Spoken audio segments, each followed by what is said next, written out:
See, what we don't see right now is invisibly on his shoulders is the Xeon Death God. Yeah. By the way, tomorrow I'm going to have a whole thing about, I think that character actually comes around to some really good idea. Hey everybody, welcome back to the Stoneface Reactions. I'm Theta, this is Lessons, and we are back with, well, sorry, I couldn't think of how to put this. I was going to say the final 3, but technically we're only recording 2 today. And I don't know if there's just a word for the 2 before the final episode. But it's the penultimate, I guess penultimate and penultimate episode of Requiem for Vengeance. I'd say I really do enjoy the show more in the rewatch than obviously it seems like I did in the reaction. That's only because I'm being hypercritical in the reaction. And then just kind of enjoying the ride when we're in the rewatch. But yeah, we have a board. And with the board comes the board changelog. I marked Neeland Leeson as alive. The first time in the entire series, I think, that I've gone back to mark someone as alive who I thought was dead. I added Haley Arhun? I've heard her name a bunch of times. I don't know how to pronounce it. Arhun, yeah. My problem is I keep thinking back to, is this an Atherin reference? Darren's... Atherin, yeah. Yeah. I'm saying, is this an Atherin reference? I don't think so. It contains all the letters except for the T. I have added Darren's, Rolf Renee, Dalton, Anson, Alfie Zydos, and then I marked Darren's as dead. Alfie being the most significant in my mind. Let me see if I can find him. Because he's Mr. Well, sort of info dump. Not quite. Well, he's a backstory related character. I don't think he's the most important, obviously. I think Renee is the most important. But I think Renee is also dealing with his own stuff. But of course, I got notes about that. I guess technically something I didn't say is I added question marks to the 2 guys we didn't see actually die. Johnson and Gusherstein. Yeah. Yeah, the mechanic and the commander. I'm going to assume that you have no more things to say about the board. No. Because I think we've given you plenty of time now. So I guess going into notes, and as per, you have more, and that means you go first. So let's start with episode 2, Broken. First note, saved in the nick of time by a Magella attacks tank. That's the name of it officially. Oh, let's say Marcella, but I don't think that G is supposed to be a Z. Here's the problem: is anything could be a variant. Too bad those tanks didn't survive. Did not survive the Gundam. Well, nothing does. Next scene, they just got. Yeah, no, he has real. Well, you know, even Uria says later that thing is a executioner. It's going to kill us all. I don't leave anybody behind. The fact, how much do you think the ammunition for its chain gun is worth monetarily? And it's going to aim it at the ground at infantry that aren't even attacking it. You know, it might as well. Like, what's the value of an enemy soldier? I mean, that ammo should, if it's ammunition, it should be pretty cheap. The most expensive piece of kit. It's Gundam ammunition, specially made for, you know, this stuff is made, it's like what's an armor-piercing round valued at versus normal infantry ammunition? Probably a couple of bucks. I think you might be talking like normal. Sorry, the names aren't coming to me. Hand carried, normal munition sized AP rounds. I'm talking like this thing is mounted on a Gundam, so this is vehicle ammunition at a much higher caliber, I would assume. I think that Gundam is about minimum. If the Vulcans are at 20 millimeter and the chin Vulcans or the helmet Vulcans, probably I'm thinking 50 cal. No, 50 cal is even smaller. Is it? I think I think those Vulcans are at least 20 millimeter. Well, no, I know the Vulcans are 20 millimeter. I was thinking bigger. I didn't realize 50 cal was smaller. I don't know much about actual 50 cal is about 12.7. I will admit the joke running through my head is the old heavy short from TF2. You know, $5,000 a bullet. I can fire 10,000 of these in 30 seconds.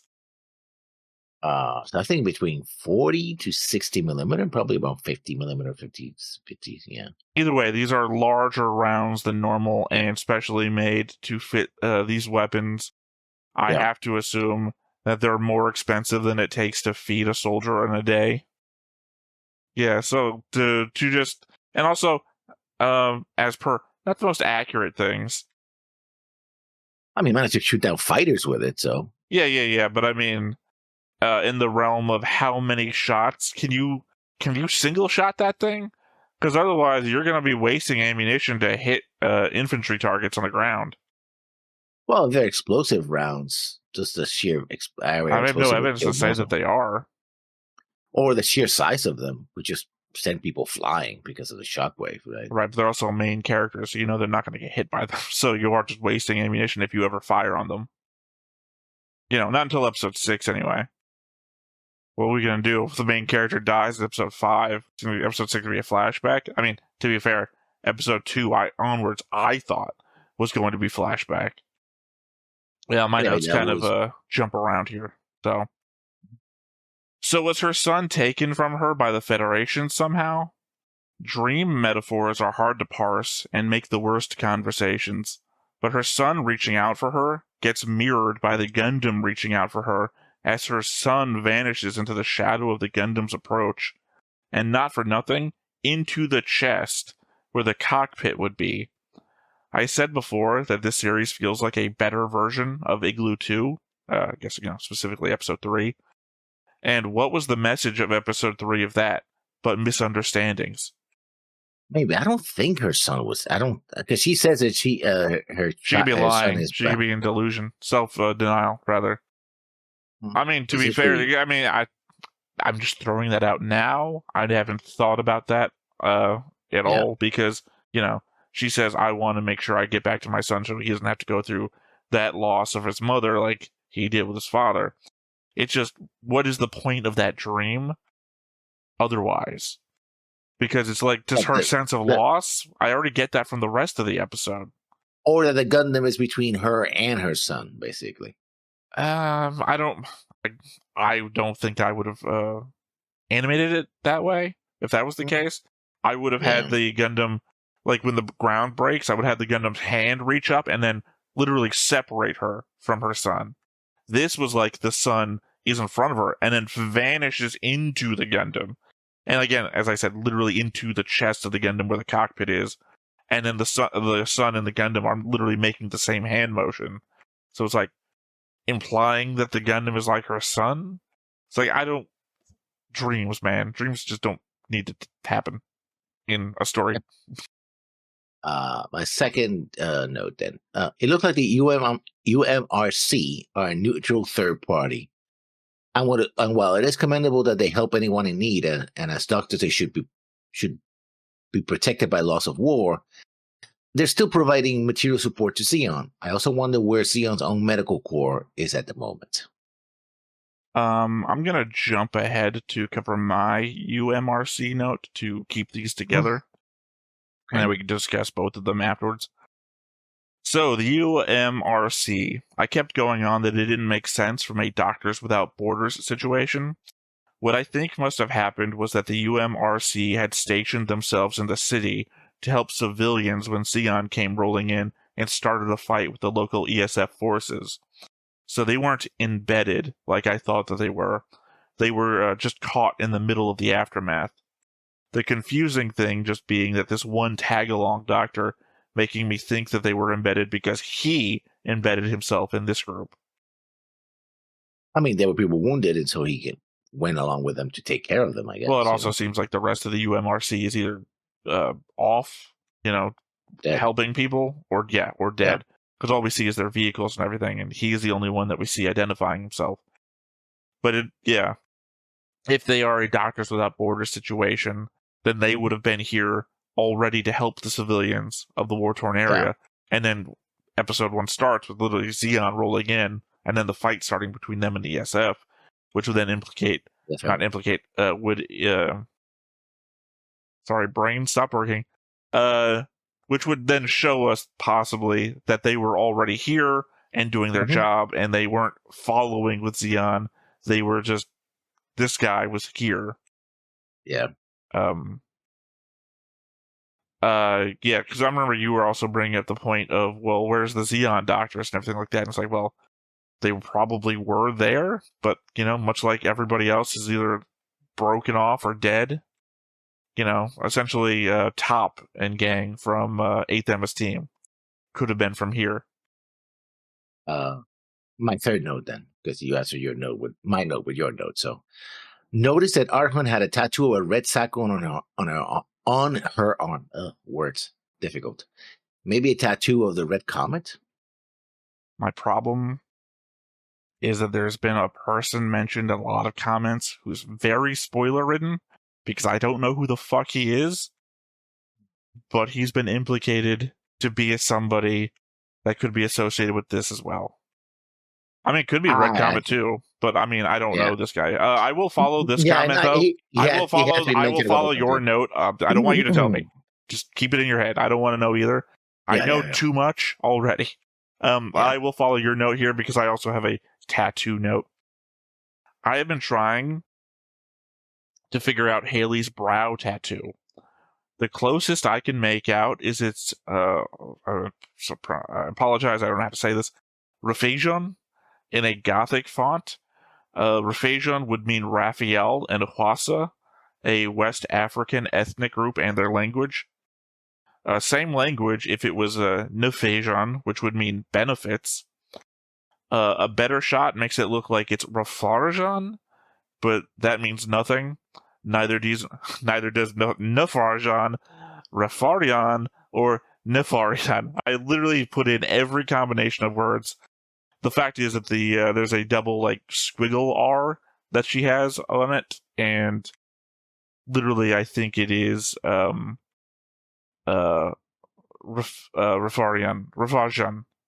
but it doesn't mean anything. You have no idea how many screenshots. Every scene where she turns and talks to somebody and her brow goes from blur to, oh, I can make that out. No idea. It doesn't mean anything. The fact it's also in a Gothic font and a West African language is just also confusing. Because you just assume Zeon, Gothic font, it's going to be German. Could be somebody's name. Could be a name of somebody. It's also a weird name, if that's true. I mean, this is Gundam. We have but we typically follow some sort of theme when it comes to these names. Although to be fair, her name's Haley. That's not a typical Zeon name. Yeah. She could be from West Africa. She could be a convert. Okay, my next note then. It's very convenient that the Gundam literally slices his way through all the opposition, including the elite Red Wolves, in minutes, but seems to be in a standard with a single no-name zaku long enough for the retreating Zeon forces to pull off their escape. I legit thought maybe this guy's an ace. I mean, but he gets no mention before. Oh, only the Red Wolves get a mention. This guy just shows up. How many aces do you think died in the war without a mention? Yeah, but if he was part of the battle and someone who was important, they would, oh, yeah, the Red Wolves and no one else, right? Well, I mean, again, it's point of view, right? Area is our point of view character. That doesn't mean that nobody else is important. And all of these things that we've done, I've always mentioned, hey, you know what else is going on in the world right now on this day? There's important people all over the place. What's important to this story might not be important to another story, like your indication that maybe she has a tattoo of somebody else who's really important, That guy could be the focus of his own story someday, the common thing. Maybe he has his own manga, that guy who stood up against the Gundam that day. I always remember that, was it Miguel from Gundam Seed? The guy who dies in the first episode of Gundam Seed Season 1. And everyone's like, oh no, Miguel! It was either Miguel or Rusty. Sorry, it's one of the two. And they're like, oh no. And they're mourning him in episode 2. And it's like, who the fuck is this guy? And he has his own light novel story or something like that, and a bit of the manga actually in Astray. Like he fights the one of the two main characters of Astray in the chapter 1. So he gets expanded upon, but in the first episode of the show, he's just some guy that dies. It's like, okay. Random nobody. Yeah, so it's not impossible for the series to make a hero out of a background character. Or not a hero, make a somebody out of a background character. Okay, where was I? Oh, no, that was me responding to your comment again with another of my notes. Yeah. So you again, I guess. The face of the Gundam makes a lot of talking without saying any words, but it's up to the viewer to decide exactly what those looks mean. Like, they're supposed to be significant because it looks at the camera and switch of the eyes is like, it's supposed to be expressive somehow, but what exactly does any of those looks mean? So I guess it's up to us. It's like, if they mean to us anything at all. But the camera really want to sell it. I don't know. I don't really have any thoughts about that. More so because I always felt it was weird that the way its eyes seemed to look. Like they would, I feel like they were doing shots of angles of camera. Mm-hmm. Like its eyes don't change, the camera's position does to make it seem like, oh, it has a darker light to it, or the eye or the shine is in such a way as to make it look like it's having a facial feature. But in fact, it's like the eye, the lighting is the same, but we look at it from slightly above and it cuts off the light at this angle to make it look, it's like, I don't know. It's a thing, but it's not something I can read into. It's not like when it's animated and it makes it look, oh, the Gundam's sad, that sort of thing. If there is one thing that Requiem for Vengeance has done exceptionally well, it's giving us battles with consequence, which is different than battles of consequence, which is what we typically get. I can't talk. I feel like most of the time we get fights to express how important a particular fight is for the setting or the characters, less so about how the long-term effects of those fights. Requiem starts off with the long-term consequences of its second battle, then creating the problem that the survivors then have to deal with for the remainder of the series. I particularly enjoy that. It's a good premise with a good setup. It's well done so far. Hopefully they don't screw it up. Well, like I said, the difference between a battle with consequences versus a battle of consequence. Guess I'll get to my next note then. The conversation on the truck is interesting. I understand the doctor's point that he sees a job to save lives and not to take them. But Arjun had no choice. She was not only protecting the doctor, but the survivors of the attack. Her fellow soldiers, including her CO. Well, I mean, in the moment, she wasn't really. She just wanted to eliminate enemy soldiers that might have been. She would not have to kill them later, I think is the point. Because they were approaching the doctor, who was a neutral party, so maybe not in danger. We don't know. They tell him to get on his knees. That's not a good starting point, but, they could have just arrested him and brought him back to wherever the hell they were doing. And then she shot them, essentially, like, not in the back, but from behind through the head. So the idea is that they weren't a threat in the moment, but the situation was such that they could have been at any moment and not worth the risk. I mean, the way it's working is like people, Federation soldiers pop up and start shooting or trying to stop people, and some people are shooting back. So, this is still a very chaotic, fluid situation. As I said, they could have been a threat at any moment in the future. Yeah. So she made that call. So I understand where he's coming from, but I also understand where she's coming from. Well, yeah, I mean, because he very much says they could have surrendered. But they're not in a position to take prisoners either. They are in episode 2 what Ronay will be in episode 3. This is not a place that can handle prisoners. When Iria tells Lisan to pilot the broken Zaku tank, she calls him Bravo, to which he seems surprised. That's because Chubbs was Bravo.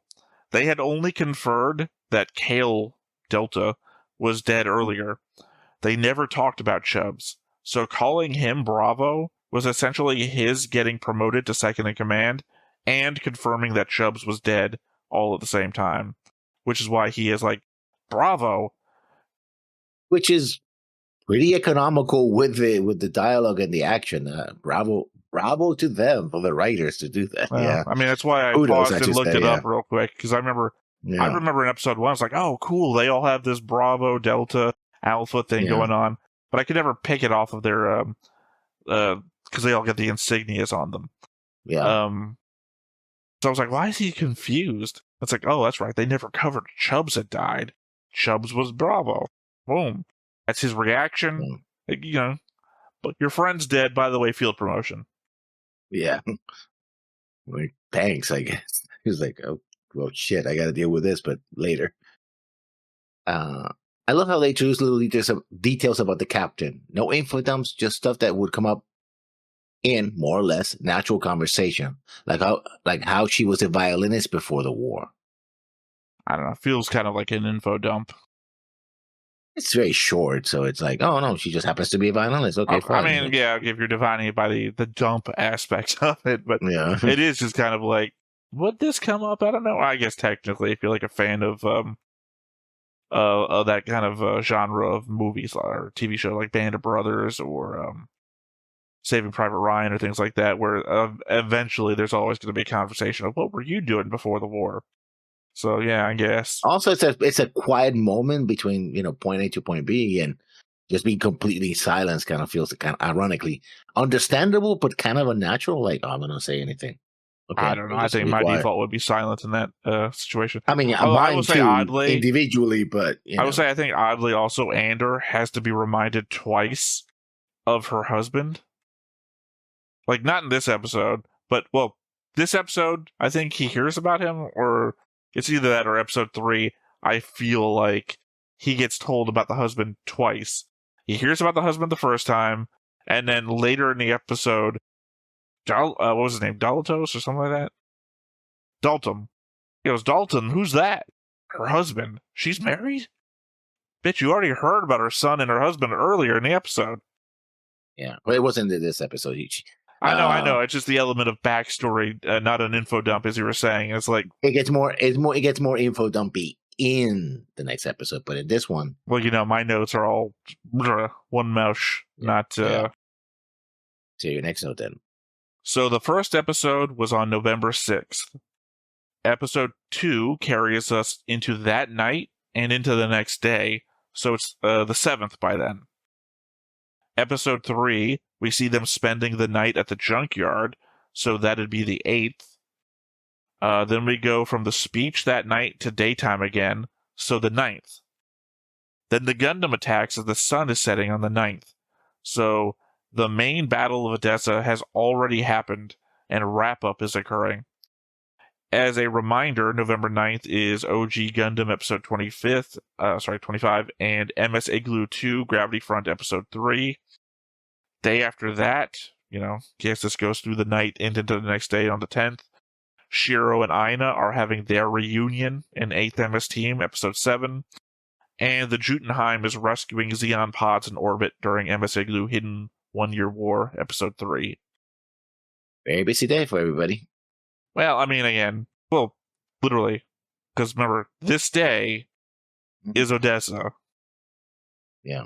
Tomorrow is, hot tub on an icy mountain for 2 main characters, and Jean-Luc's death in space. Jean-Luc Cadillac. No, that was later. That was Jean-Luc Duval. Well, yeah. Sorry, I remember this more because, again, as I told you off screen, I just once again finished the board for 8th MS Team and Igloo rankings just last night, so I got reminded of everyone's names. Also, I really like the character of Jean-Luc Duval. And he was the pilot of the... He's a consummate Xeon soldier who does not feel weighted by the moral or ethical consequences of the war. More so what was the name of the movie that Brad Pitt did about the war in Afghanistan? Where he played a general? Brad Pitt? Yeah, Brad Pitt. Doesn't click it. No, That was a pretty good movie, actually. It's not so much about, fighting and whatnot. It's actually about him in the politics of being a general during the George Bush administration, and the stupidity of a bunch of the orders that he would get, and the reality of being a general on the ground who knows actually what needs to be done, and then having to like either creatively ignore the orders that you're given or explain to the people in a way that is so dumb it has to make sense to them, the politicians back home. Yeah. Yeah, I will eventually. I've clearly text you the thing because I think it's worth watching. It's a pretty good movie. Under the radar sort of thing. This is my next line then. Running the checkpoint doesn't seem like a good idea. Sure, the truck wouldn't be great off-road, but it's better than facing a double-barrel main battle tank. Or two in this case. Yeah. Sorry, I'm having a hard time remembering. Does the Gundam show up during that at the end of it? Yes. Yeah, Yeah, so I mean, which one do you want to fight? Yeah, but they didn't know the Gundam was there, so. But it's after the. I know. They don't know, but at the same time, it is literally. Maybe. I'm sorry. I'm just thinking now. Aria's new type shit. Yeah. When does she and when doesn't she get a sense for when it's around? Because it would have to have been nearby, and then in episode 3 she hears it from 20 kilometers away. I guess goofs just don't have heat whips anymore. All the ones we've seen since OG Gundam just pull out swords. Norris had that grapple shot in his, which is the closest thing I can recall seeing so far. I guess that it was a melee weapon and of limited use, but it was super effective. Could have well worked here. Also, not for nothing, another goof loses its head and goes down. At least this one didn't explode like Gaia's and G-Quix. Also, they didn't have the under shield triple barrel gun either. Because they have the. I think I only saw that on Norris's. I don't think I saw that on Ramba's. Norris certainly had it. I think Ramba also had them as well. It's a long time ago now. Yeah, but these guys didn't. Then again, they had the shield / Yeah, they had Norris's chain gun thing. Yeah, because Norris had that too. Yeah. So assumedly they might have had the grapple shot. Not that they could use it. Literally, these guys were heroes, but at the same time they weren't effective. My thought while I'm watching is dude just standing there, like barely even moving backward. Like, okay, dude's not taking any damage, and he's walking right at you. This is a horror movie, and you are the first dead girl. So your point then. This is just a note for note's sake. The Gundam is labeled 78EX for whatever that means to anyone. Nothing to me at the moment. That was my first note of the next episode, but yeah. I think it's at the end of the second episode where it's slashing in, and then you can see it like right on the chest as it's moving in. Well, I noticed it in part of the dream sequence when it's reaching out. You can see the 78. That might have been it too. Then I don't remember. Yeah. Again, these are just like I said. My first note is technically from the beginning of episode 3. Again, the captain's intuition, new type, saved the day. Also hints at a connection between her and the Gundam pilot, who may also be a new type. Well, you said earlier that could be her son or whatever. But, yeah, I mean, it doesn't make much sense, but maybe she could also be lying to herself. I'm just on my, I'm on that trek now. Maybe everyone's just lying to themselves. I mean, at the end of the day, who isn't?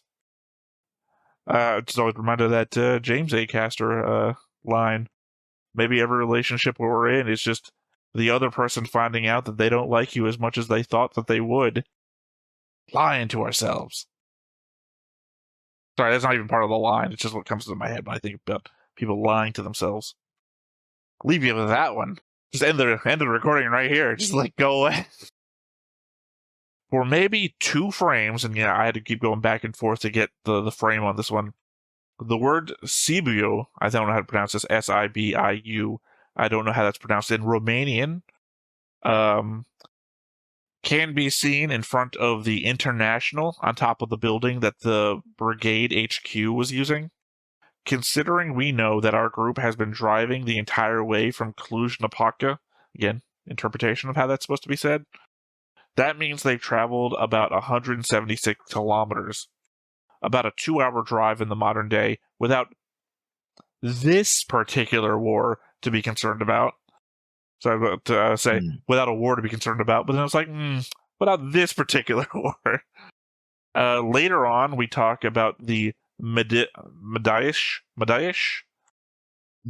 Sorry, it's written Medias, but I think the S has that curve thing underneath it, and when Alfie pronounces it, he has an H at the end, so it's Mediash base. That's why I'm indicating in Romanian. I don't know how things are pronounced. Yeah. That would be 58 kilometers north of Sibiu, and between Cluj-Napoca and Sibiu. Alfie says it's 20 clicks away. A click being a kilometer means that the nearby junkyard was actually 38 kilometers away from Brigade HQ. Either way, makes sense if the Gundam really did stop following them and moved on to another nearby target. At the same time, that means that they went south from Cluj-Napoca and chose not to go to Mediash, the closer base, in favor of Brigade HQ. I guess also not for nothing, the implication is that the Mediash base was also active up until a day after that they went to Brigade HQ, implying that they would have gotten there and people would have been there, versus Brigade HQ where a wounded soldier shot at them, and then they went to the junkyard, which tried to get rid of them. But the thing is that when it says international, I believe that it's supposed to be like an international airport. It is. That's literally what I'm indicating. Sibiu International Airport. Yeah, which means that that's one place where they could evacuate their wounded. No, that was that was Brigade HQ. I don't know if they would have been acting as a evac. They did have Gaul. They have what was called not Gauls. The huge transports that Zeon has. Jaws, JAW. Yeah, there were a couple of them destroyed there. So Yeah, but I would have assumed that'd be a military equipment transport, not. I'm assuming you would have smaller planes for medevac and whatnot. But also, they were looking for the closest place with a medical station. So they should have gone to Mediash instead. But also, hindsight being that place was operational until a day ago. So those people that needed help would have gotten help faster. But no, just a weird choice, because not knowing anything... not from my perspective, from these people's perspective, they don't know what's destroyed and what's not destroyed. They chose to go to a further away base. Because, looking at the map, Cluj-Napoca is here, Mediash base is, here, Sibiu is down here. It's like a sideways kind of down the road sort of thing. I mean, I guess at a certain point, the road is like this, and then you can say, oh, we go to Mediash here, or Sibiu here, and maybe it's what do you call it? Rock road? I mean, technically, yes, but not the word I'm going for. A fork in the road? No, you're going the wrong path on this thesaurus journey. When two things are equidistant, they would be equidistant from one another, but one is like this and the other one's like this. So it's like they chose to go to Brigade HQ rather than, I don't know, that was my perspective on it when I was looking at the map, that possibly these things are equidistant. I didn't do the actual math on it. Also, if they would try to inform their superiors of what's going on, I guess. That might be We're not using the radio anymore? Well, you don't want to. They literally use the radio in the middle of combat a bunch of times. Literally, remember, they're in different vehicles, and they say, oh, get out of there, or, fire now, and everything. They are still using the radio. Yeah. Well, although, again, Minovsky particles could interrupt that as well. Only when the Gundam's around. But then again, we're not even covering that anymore. Yeah. Well, no, because literally... Remember Old Man Voice? I don't know if that came across when we were watching. When the gouf comes down, it's an old man's voice. And literally, again, I told you I'm watching this in the SDH, which is emphasizing every vocal thing. And he radios. Yeah. So I guess Keep going, combo, get going, I guess they're not using their Minovsky generators. I don't know what the hell's going on anymore. Anyway, my next note. Love the detail how the Gundam stores the beam rifle in the back. Because you see when he's fighting and he turns his back, he has the beam rifle stuck right here in the middle back, middle lower back. So it's not like it disappears. It's like, oh, I'm not going to use the rifle.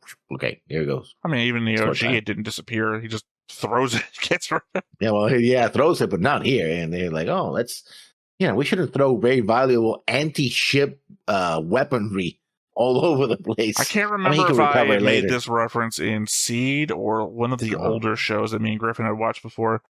The idea that they should have like drone controls on the gun, not on Earth, obviously, but when we see these fights in space and they just throw the gun aside, that somebody back on the main ship's job should be to like drone control, like put little positioning rockets and everything on the gun. So, fly that thing back to base. We can't afford to lose that thing. I mean, they even do that in OG Gundam where they literally throw weapons at the Gundam. So I guess they should have a way to get it back, right? Yeah, that's what I'm saying. Like little positioning thrusters or something. Like somebody back on the ship could just be like, we don't have to do like not reconnaissance, reconnoitering? No. Retrieval. We don't have to do recovery would also work. We don't have to do recovery work after the battle is over, and God knows, maybe we might lose this battle and have to retreat, in which case we're not getting any recovery, and we can handle this stuff from the get-go. Make all of our weapons like the Iron Giant. It all comes back on its own. Even after a nuke. I always appreciate a Xeon soldier that can remind everyone about this war and about how it's about independence 11 months into a war that they are losing. And, that's some genocidal thing that High Command has decided it's really about. Something about that, too. Well, I mean, I brought this up in 8th MS team with the Surgeon. I really appreciated the Surgeon was like, this is a war about independence. And I think Alfie's take on it is like, I hate to use the term, but more balance. Like, yeah, I understand why the Federation doesn't want us here because, they're from Earth. But I also tell you why we're doing this, right? Well, he also has that feel of soldier just following orders. We do what command tells us. Like, he's got his own beliefs and he has his own understandings. But at the end of the day, Alfie seems to be I'm just following orders. Until he doesn't. Why didn't the Gundam follow the convoy? It is hunting retreating Sion forces. The convoy could have led him to more Sion targets. Because Medeish base is still active. And apparently a more viable target. Got a message from them. It's like, they got attacked on the road to Sibiu, which would be on the road to a location they already know that they've taken out. And that's where it breaks off from them. So assumedly, when I said there might be equidistant, that means that if they're equidistant, then don't need to follow them to a base we've already destroyed. There's a more viable base that's literally still active, and apparently not hiding, I guess. Like Junkyard. Also, we know that the Federation, the EFF, is using air patrols to discover targets and whatnot, right? Lisan asks Alfie if he's heard any rumors about a possible evac, to which he says, news to me. Well, if I'm right about the dates, then we're a day away from a mass evacuation after the loss of at Odessa. Odessa is an 11-hour drive from Sibiu. Got to assume that the junkyard is somewhere within the region of that, which means it's not physically impossible. I was about to say, it means it's not physically impossible for them to show up at Odessa, but that's before I had done further math, saying that it's already the evening of the 9th. So I wrote this note and then went back to my previous note. So I must have thought this was the 8th still, thinking they could make an 11-hour drive if they wanted to show up at Odessa. I'm sure there's more evacuation points to just Odessa. No, I wasn't. I know this is in a note regarding his mass evacuation thing. I was just doing the math, like literally. Okay, where's Sibiu? Where's Odessa? 11-hour drive. They could make that. Not to evacuate, like to show up for the battle when I thought it was the 8th. Still, obviously, I think Odessa's over. You're not gonna win it now. Also, you're not time travelers. We know Odessa is lost. My first note at episode 3, Junkyard. The nightmare looked like it was hell composed of tangled roots and pieces of the broken banchai. It also shows this following inscription on the Gundam chest, 78AX. Just what you As talked per. earlier about. Yeah. So clearly this is not, well, we know it's not that We've given Gundam, a of course, ton of because- evidence already that we know it's not the Gundam. I don't know that anyone who's ever watched the show would think that this would be Amuro. Oh. Like, I've been at the point where I'm thinking, maybe I could suggest this show to Ray, because he really likes Gundam, and Julian really likes good war movie stuff that features mecha stuff. Like, he's not a big fan of mecha, apparently, but he liked Origin. I was like, this could be a thing. It's a pretty good war story, I feel like.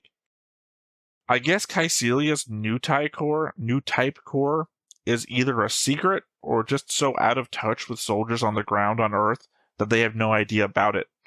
That or the only experience that they have with new types are people that have always been that way, and the idea that Iria could be developing anything just doesn't enter into it for them. Clearly they think she's having a breakdown from all of her recent losses, both personal and otherwise. Yeah, but also remember that there's the whole Flanagan Institute, so probably the only... Right, but that might not be a thing that the common man knows. Like, my point was that people on Earth might be separated from what's going on in space, and Caecilia's a new type core thing seems to be here's what's going on the Banchai, here's what's going on the moon, here's what's going with Jupiter returnees. Yeah, so it might not be, if you're in Vietnam, you might not know what's going on in America. That's a bit of a war zone. Yeah, you're out of touch. So, in space, new types might be a known thing right now. That might be like the cutting edge of the war, right? But I don't even know. You remember when Lala's first getting pushed into service, and the two guys are like, "She's inexperienced." Well, no, look at what she's doing. We're gonna stay back here. They never reference the fact that she's a new type.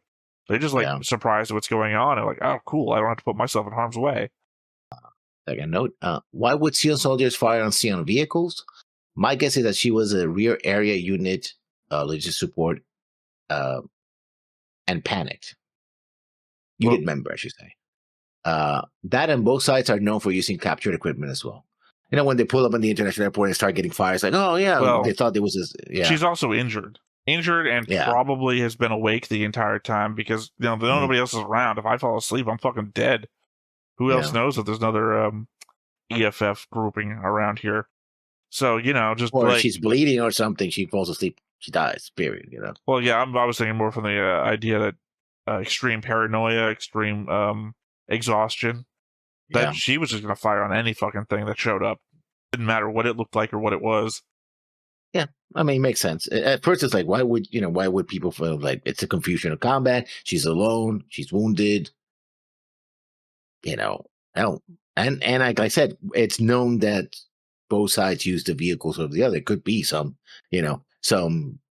stragglers or EFS soldiers who commandeered, Xeon vehicles. You never know until in modern parlance. I would guess that the best example that I think most people would understand, because I don't think anyone's gonna, really understand the battlefield example.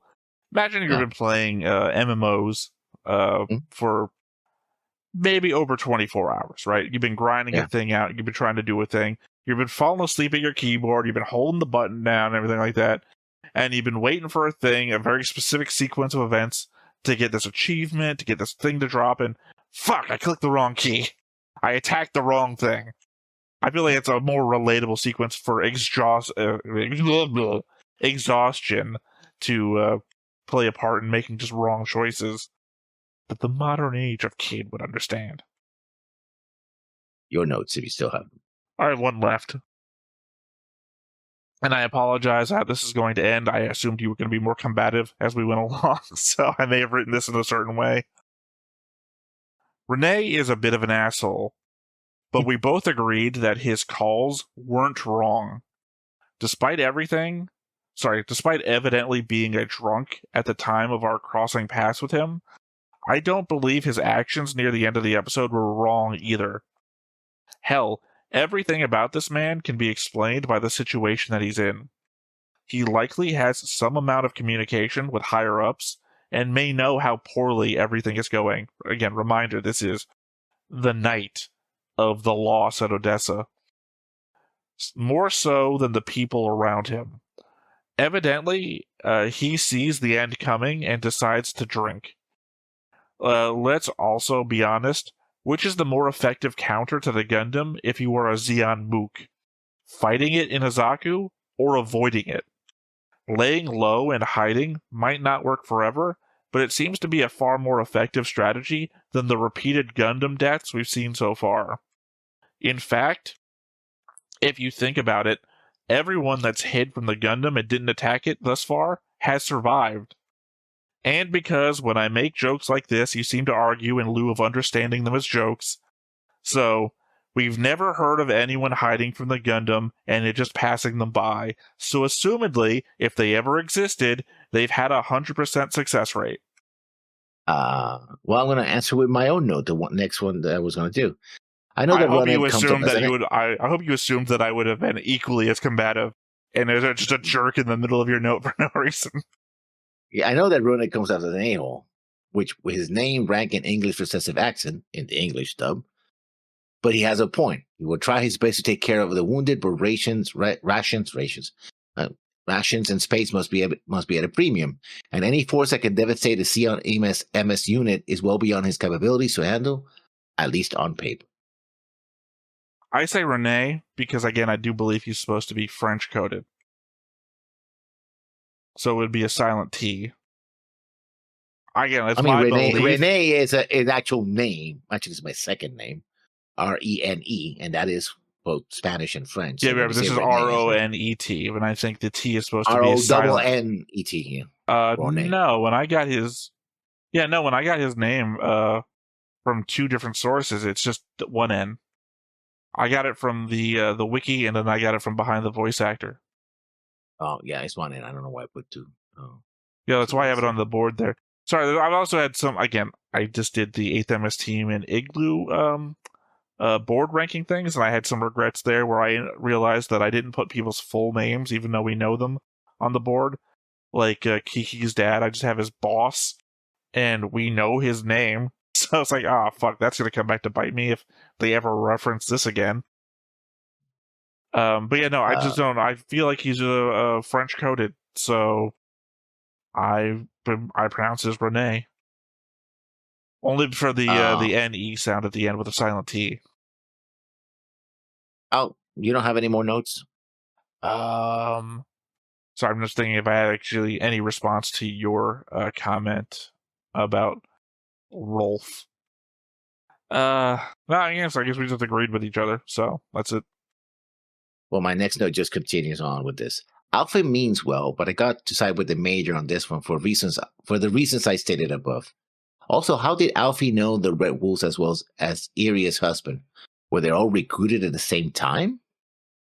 Continue with Alfie. Alfie, with the info dump and the inspiring speeches, even if it was a tag team with Iria, he did most of the talking. I'm also guessing he was the one that kept the whole thing a secret, as far as the major was concerned. To be fair, his speech was the worst of them. Literally everyone was disagreeing with him.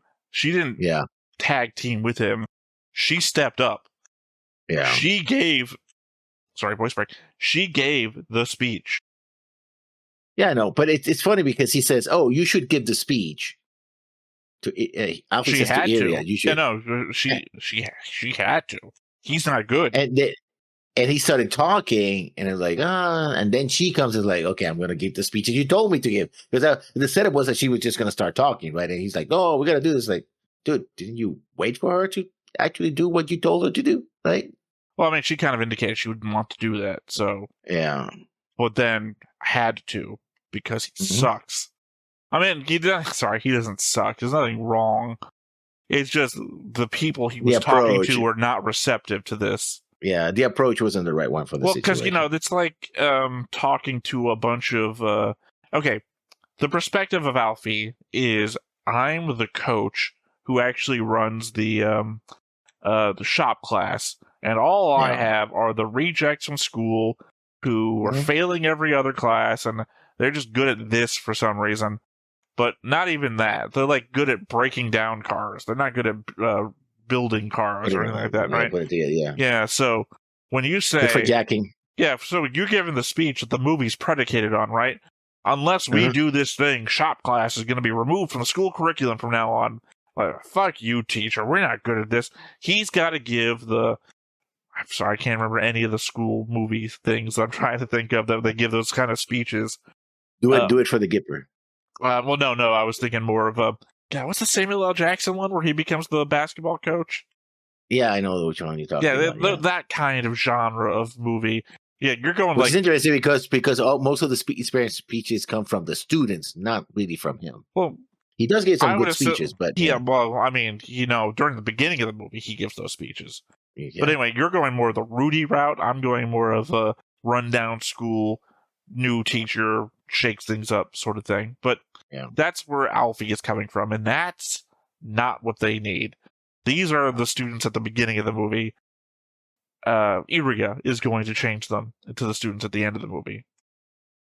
I guess Alfie is the the principal of the school, just trying to get things going the way they always have been.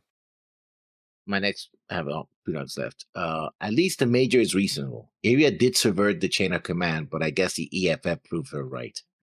I mean, he's good to be honest. Like, okay, you're doing that.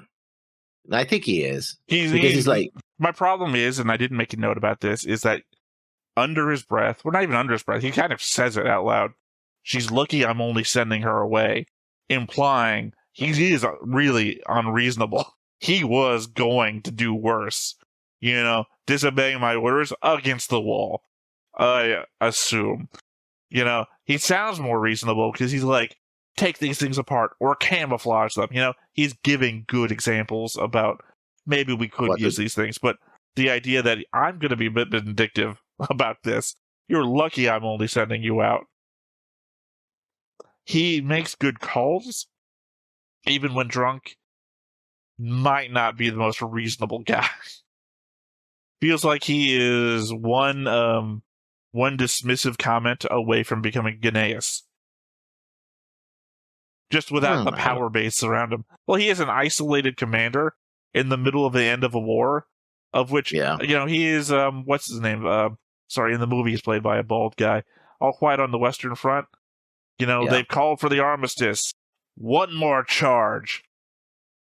Although at the very end, when the attack begins, like, oh, do I ask permission? He doesn't go like, he doesn't panic, right? He's not like that. You expect this kind of character to be cowardly. Oh, no, he literally falls over because he's drunk. I mean, there's an explosion as well. A lot of people fall over from the explosion too. Again, he walks in there to confront everybody and shakes a bit because he's fucking drunk. I mean, the idea that he's not panicking, he might have liquid courage flowing through him, but at the same time, inhibiting his ability to think straight and apparently walk straight, or worse yet, stand straight. So I don't know. I'm going to give the guy credit when he's literally been surrounded by almost empty bottles when he gets to confront Iria. Yeah.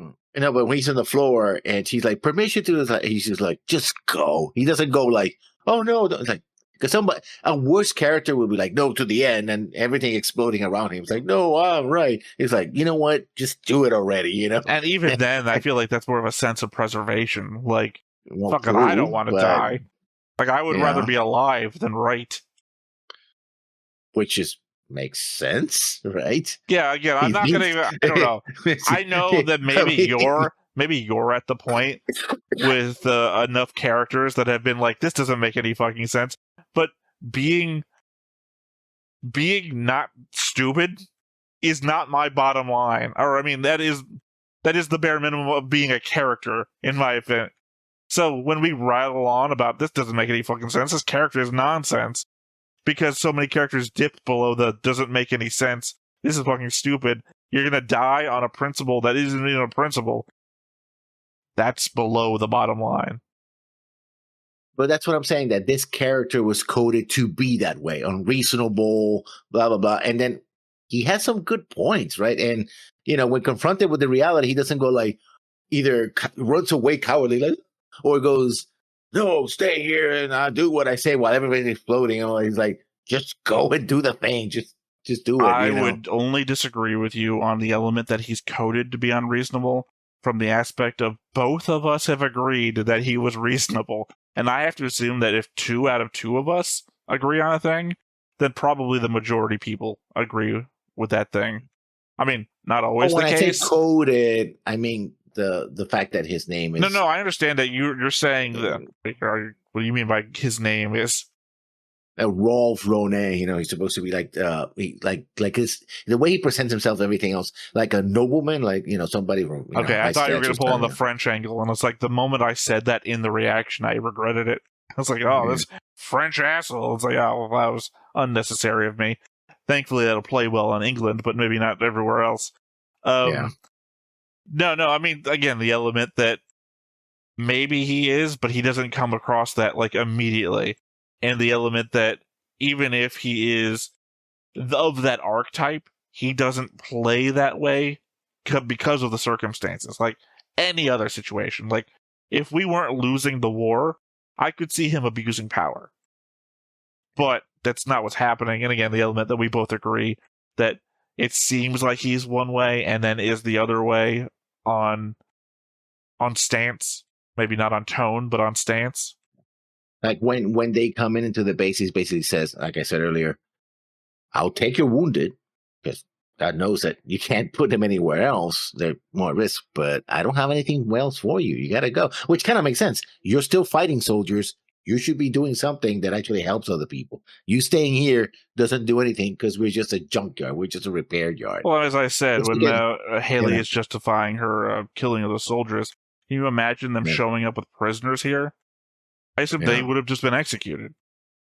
Or sent off. Like, those are your prisoners. Deal with them. No, I am assuming that, what Zeon's known for is not following the rules of the Geneva Convention. Yeah. So I'm assuming that these are more mouths to feed. We can't put them out in the field. They'll tell people we're here. We're trying to hide. I mean, it might have been a more interesting episode, in fact. The conversation about what to do with them, although wouldn't be a conversation.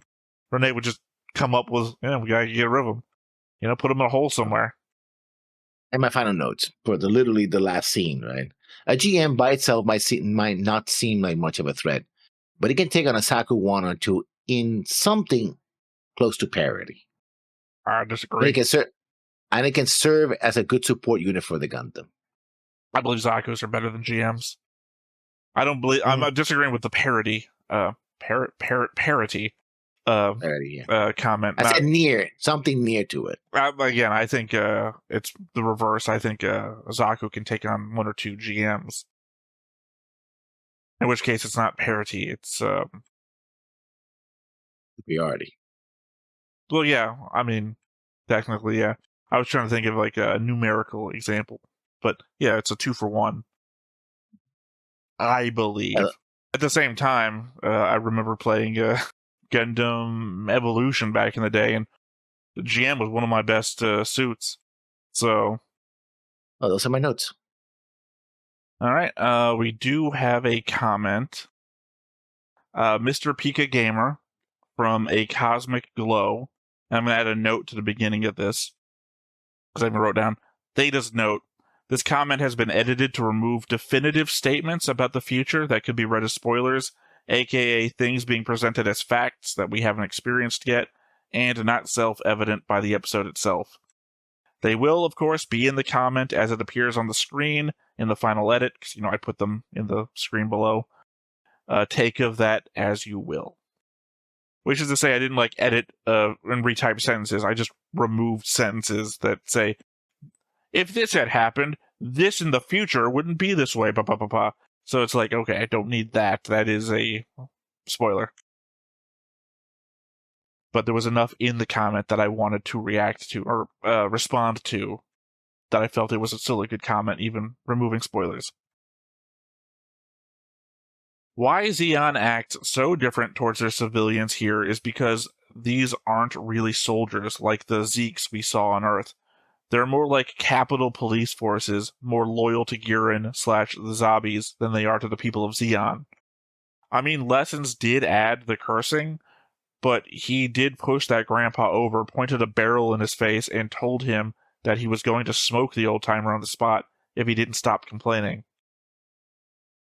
Oh yes, they push one guy and put the gun on. I mean, that's also wrong because he wasn't complaining. In fact, he was very wanting to help. The guy pushed him over to hurry him up, which is, stupid in itself, but this is multi-paragraph, by the way. I'm stopping at every paragraph to allow response time. The word is compliant, not complacent.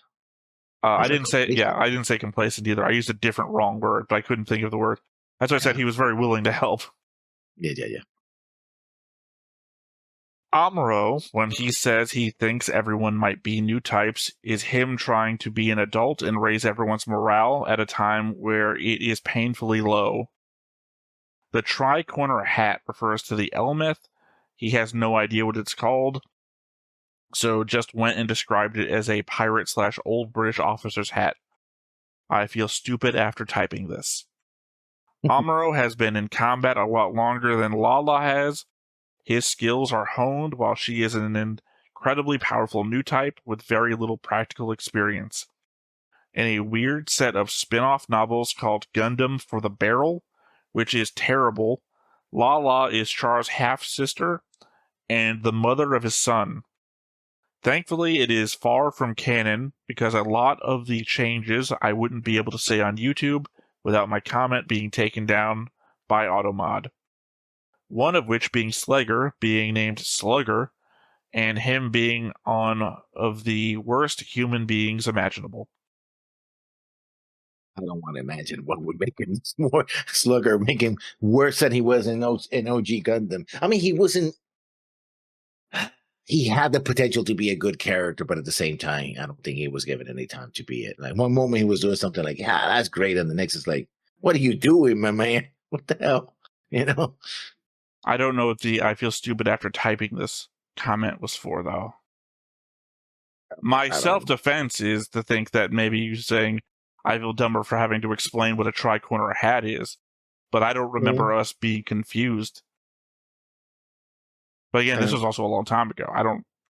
I understand what a tri-corner hat is. The thing is, it doesn't look like a tri-corner hat. It looks like one of those representations of like a flame or something, but in like a 1977 D&D book, right? Very, and the margins or something. This looked like a fire. I just legit don't remember even having a conversation about a tri-corner hat. So that's what I'm saying. Yeah. I don't know. Again, I just don't understand the context of I feel stupid after typing this. Amuro was drowning in Lala. Her pure essence, as weird and wrong as that sounds. I mean, Amuro had like no connection to Chalia Bull, so I think it's fair nothing like that happened with him. Sayla was like 12 when her and Char were finally separated. He definitely spent more time with Artesia than he did Lala, but it seems like the time he spent with Lala was more meaningful to him. That kid with the oversized suit was Katz, one of the 3 white-based kids. Oh, to which part? No, the oversized suit. It's like, yeah, we knew that they gave him individual suits later on, but yeah. Yeah, that's another element I don't know what we're confused about here. Yeah. Why was that worthy of comment? Because I'm pretty sure they were all in the same suit, weren't they? At first. There's one scene where one battle where they're put all 3 in one suit, but later on they actually got their own suits. Did we question who this person was? Because I don't remember this being a confusion point. Like, I don't remember ever being like, who the fuck is that? Yeah, we knew that they were the white-based kids. Like I'm saying, the comment comes from somewhere. That's what I'm saying. Did we say something? Mm-hmm. All right, the last paragraph of this, and I guess for me, more of the thing that I wanted to focus on. Your Revel hate is misguided when the reason he didn't surrender is because he knew Giran would use it as an excuse to completely take control of the Earth sphere. Giran dropped a colony on Earth to start the 1-year war. If the Earth Federation capitulated to Zeon, the zombies would never see justice. Dozel said that if we lose, we will see the gallows to his own men. If the Federation capitulates to Zeon's peace talks, Zeon wins, and they'll be able to establish their own rule unopposed. Revel doesn't mention Degwin once in his speech. He talks about Giran, exclusively about Giran and the Federation representatives, who are weak-willed and will give him anything he wants. Also, Theta, keep in mind Zeon literally sent McQueeve to negotiate in the Origin, specifically because they didn't want to stop the war from happening. They wanted an excuse to invade. I'll give you an opportunity to pile on. No. I do mention that Caicelia was having a conversation with McQueeve about that, but I don't know if he actually specifically said, by the way, sabotage the discussions on PC. I believe in the episode itself, we comment on the fact that Elrin and Judak are there specifically for that reason, because they're shown opposite of fuck, what's his name? Roly-poly, bald Admiral Goop. Gop. G-O-P-P. Yeah. Yeah. Because Gop is also the one that's like, let them have whatever war they want. Just make it clean. So clearly that's the back and forth between the two, not McQueeve. Again, though, I think Mr. Peak Gamer is the one who indicated in a previous comment that I may not have read, but obviously read, but didn't read on here. Their point was that McQueeve is an idiot, and the fact that he gets appointed to anything is just proof that he's an idiot. So I think they have an anti-McQueeve stance, which, is contrary to mine, that McQueeve is basically the best Zeon operative that the entire 1 Year War has. He is more successful than Char. He commands a bunch of people. If not for nothing, it's Elrin that fucks up the whole Operation Odessa. Yeah. From the Zeon side. McQueeve was willing to go the whole way. I mean, fucking pull that a nuke. Like, Revel part, though. Sorry, go ahead. The part where I remember that part is like, oh, he's gonna pull a gun on Amor. I was like, oh yeah, sure. You captured him, sure. We're gonna put him in a cell and then let him go or something. But instead, he's like, I'm gonna kill you. It's like, what's I'm saying? Elrin was the fuck up part of that. Well, technically, I guess Judak, because Judak flying the plane directly back and forth is what gave Amuro a clue. The Revel hate is misguided. The problem is that they say your Revel hate is misguided when the reason he didn't surrender. Surrender what? We're talking armistice. By the way, you might have forgotten the war ends with an armistice. So literally, we would have gotten it before the war got further than it did. I don't know. My Revel hate, I feel like, is entirely guided. It's not misguided. It's really targeted. Because I basically made all those arguments when we talked about Rebel before. Yeah, but we're a distance away from it now. Like, I know I gave the argument during G-Quark's episode that I'm not going to have a debate with you about a thing that I don't currently have the notes for in my face. But those are more specific oriented argument, not having things where, I've got to pull out details about a thing I don't remember. I think this is like one scene where I don't have to remember details. It's more of a feel, I guess. Yeah. In that, I think Rebel fucks everything up because Degwin essentially freed him from prison to try and bring a war to the end. And then the point of this comment here is that Giran is what Rebel is focusing on. But the deal isn't with Giran. Degwin is still in command. And you're like, well, Giran is just going to do all this other shit. Well, it's like, they already control Side 3. They're going to establish their own power base at Side 3. They already have it. That's where they formed the military bases to make this war from. Like, they're going to do what? What they already did? That's what I'm saying. The idea is that you're now progressing the war to progress the war. Maybe, stop the war. It's literally what you got freed from prison to do. Yeah, well. They're probably not going to drop a colony on you when you both agreed to stop doing it. Unless they try to do it again. Yeah, well, that'd be a different war. That'd be a seed problem. Yeah. But again, we haven't gotten through the 1 year war yet. Yeah. The idea, this could have been, I forgot when the Antarctic Treaty happened, timeline-wise. December, I think it was? No, you're thinking different. This is an origin, so it's before September. Yeah. Yeah, but Several you want months, to so start. January, sometime around February, January, Yeah. February. No, because the Antarctic.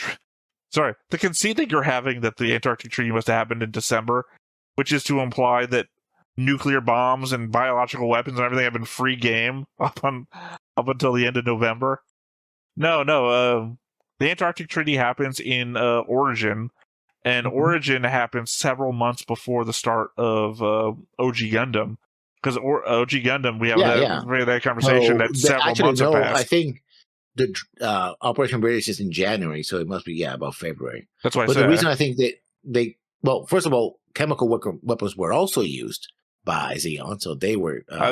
My point wasn't that they weren't being used. I said they were available to use. Yeah. Being available to use and being used, I want to say, is two different things. Because the same way that McQueeve had a nuke to be used, and should not have been available to be used. Because again, the Antarctic Treaty. Yeah. Or the Zeon was afraid that the which they didn't do somewhere else, but I guess they could have made kamikaze attacks against the with nukes against the Banchai. And I guess the answer is that creative is that they decided we don't need to kamikaze, we'll just kill the thing in the thing before we fire it at you. It'd be horrible if they saw the Earth coming up against them. The Federation could have tried to make kamikaze attacks. I'm joking again, Lessons. You don't have to correct. Yeah. Again, the idea of a kamikaze is the pilot's still alive when they hit you, versus, Island Iffish, where you're going to kill everybody inside and then throw it at you. Yeah, well, true enough. Again, though, I find Rebel is essentially the worst villain. No, not the worst. It's the element of what are you guilty of at a certain point. Like, Giran intentionally does a thing, but Rebel enables a lot of Giran's evil to happen. Because I would find that Giran's hands would be politically tied by the idea of this piece. For a little while, anyway. But I think Giran would probably. Well, Giran's not in charge. Giran's not in charge until he kills his father, essentially. Until then, he's basically pushing everything past his dad. He was in charge. No, let me finish this. Let me finish this thought before I forget. No, you're talking about OG Gundam. Yeah. This is before Degwin gave up. Degwin gives up when Revel fucks him over. Yeah. That's when he turns into rubber stamping, I want this war to keep going guy. Because when Revel starts giving his speech during the Antarctic Treaty, that's when Degwin's like, what the fuck is this guy doing? I broke him out to subvert my son in order to create a peace so that this war would not continue. And then Revel turns on him and says, no, we're going to keep fighting this war. Fuck the Zeon. They're going to keep fighting no matter what. I don't trust them anymore, no matter what Degwin told me. And that's when Degwin's like, I tried. I don't care anymore. Giran, do what you're going to do. I'll sign off on anything. And then towards the end of the 1 Year War, he starts growing a conscience again and doesn't stop the rubber stamping of everything, but he starts having conversations with Giran again about, you're kind of like Hitler, and you probably shouldn't be doing this, and how is this going to help us at all? And then Giran's like, that he might turn back into that guy back in February. I better get rid of him before that happens. Yeah. So Degwin, who never really wanted the war to begin with, who's putting his foot down, going against his own family to break this guy out of jail, to try and put him in a position where he can force the peace treaty to go through, while he still has the authority to then sign off on that. And again, forgetting for a moment if the Zeon Prime Minister is actually a person who exists, because he exists in the movie, he didn't exist in the show, or he wasn't present in the show. Being somebody who could also sign off on this shit. So yeah, in that moment of time, Rebel is the asshole. Rebel got broken out of jail to try and make this treaty work so we could basically turn this into the 1.5 month war.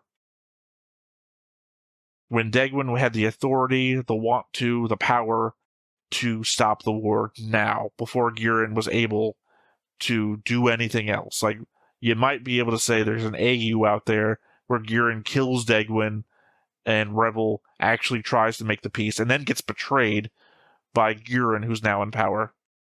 But again, that's not what happened. Rebel is the problem. Rebel is the reason this all falls through. Rebel destroyed Degwin's want to achieve peace. How many people then did Rebel event kill because of that? And I don't mean like physically kill, I mean the blood is on his hands. So essentially he set Gurren free. So in some measure of events, he is responsible equally for the deaths that Gurren causes. If I set a serial killer free from jail, as a lawyer, say, like I get him off on some technicality, and then he goes and kills more people, I would feel some sort of responsibility. So you destroying Degwin's want to achieve peace, and then that allows Gurren to take control and then do all these horrific war crimes. As the person who destroyed Degwin's seeking peace, I believe that you bear some responsibility. So I believe that Gurren is ultimately the worst when it comes to all of these things, but I have to put Rebel in a close second for being the man who allowed that to happen by breaking the person behind Gurren.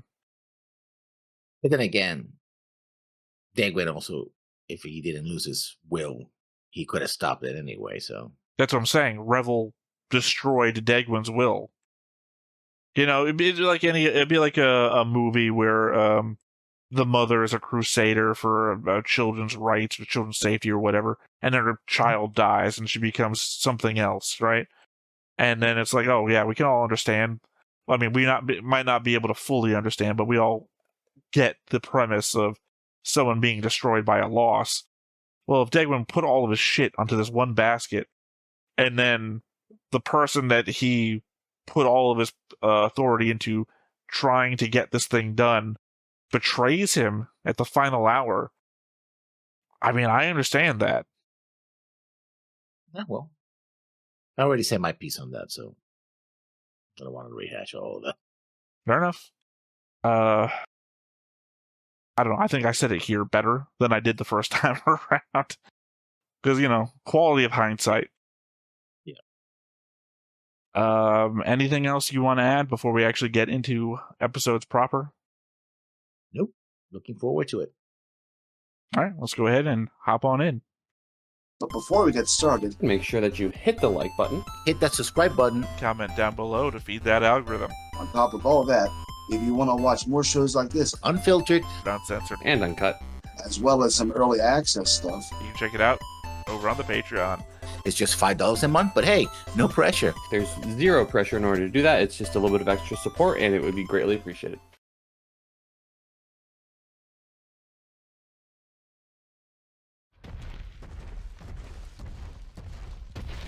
Why did GM show up anyway?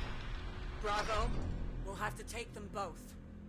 I mean, legit, the Gundam could have taken them both out on its own.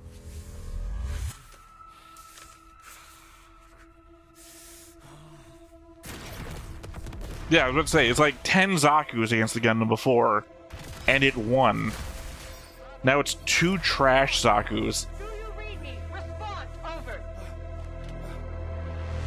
Affirmative, Captain. PTSD. Let's pay this fucker back. Clear your head, Bravo. Defending the facility is our priority. Yes, ma'am. Maybe the GM's only here for us to get a win. Like, it's one thing. Yeah. I will say, Xeon side stories tend to be better, I feel like. That might be because the Federation is always considered to be the, Default. yeah, well, the default, but also, like, the main characters, the antagonists, especially if you're watching in release order versus chronological order. You know, chronological order, you get the put down Xeon situation. I mean, also with a mix of the zombies, which is hard to give any goodness to the Xeon, but from the Xeon ground layman, right? This is a war of independence. We've been put down upon.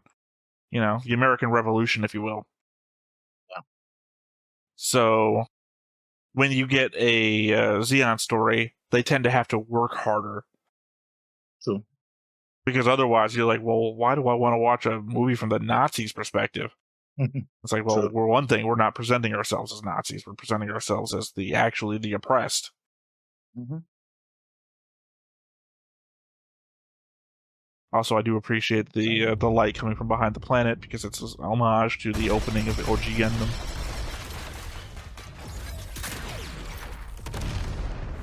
Well, bye, Alfie. I assume you died. Shit! Also, the One Major. hit and it's over. They were all in the factory thing right behind them. It's got a beam weapon too? But we can block it. Can you? I guess with those like flechette rounds or whatever the fuck they were firing. Worry about the Gundam. I've got them. Roger, Bravo. Just keep it away from the base. Also, good thing the Gundam just sucks now, I guess. Damn it! Exactly what I was trying to avoid. We didn't go looking for this fight, Major.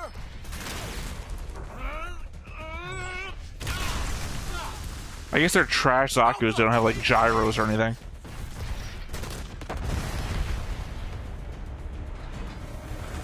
Smart. LaShawn! Bastard! I feel like Lazar's gonna get himself killed this episode. Yeah.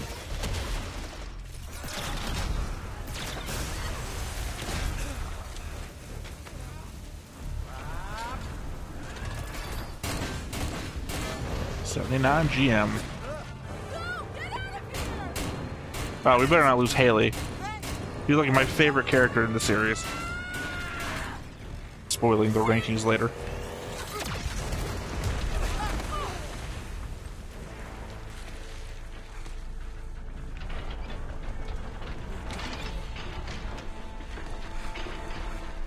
Oni, get up.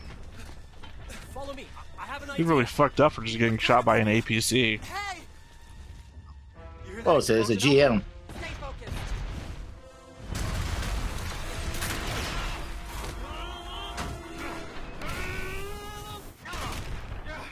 I like it still fell over. I feel like that was gonna be the heroic move where it came back up to its feet. Yeah. Thanks, Cap. Number 2 is inside the line. I'll leave him to you. Roger.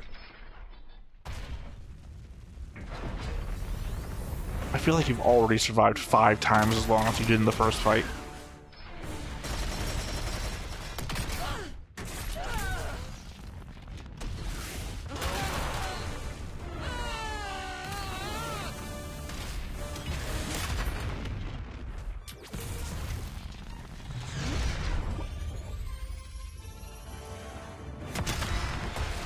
Rock'em sock'em robots.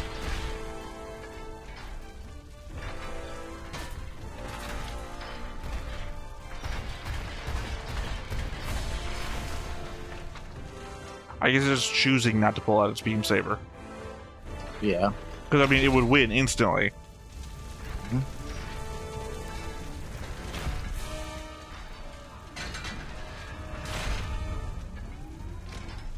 Stop! Stop! See, not an asshole, putting himself in danger to try and save his own people. Well, that's probably where all the wounded are. That's what I'm saying. He's putting himself in danger to save his own people.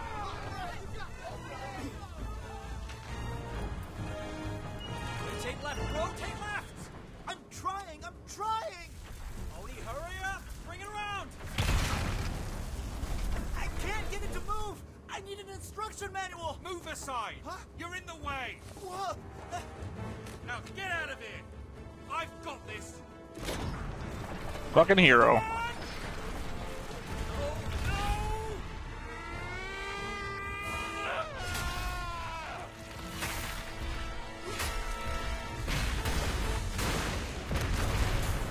See, I think maybe they should have coded Renee to be a little bit more of a jackass to make this a bit of more of a turn.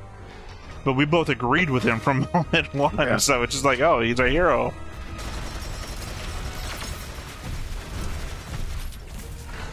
There goes the beam saber. I kind of wish he had started throwing cars at him. Those piles of cars. LaShawn! Not as tough as the gun. Look out! Time for some mobile suit martial arts. Shit!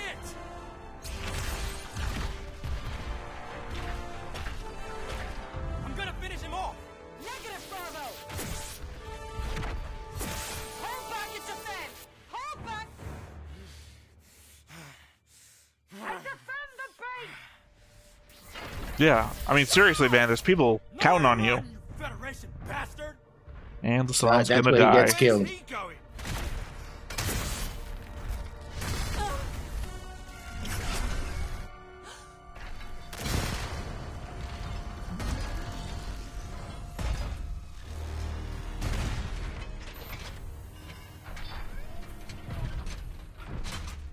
Get out! Well, so we're gonna lose a guy.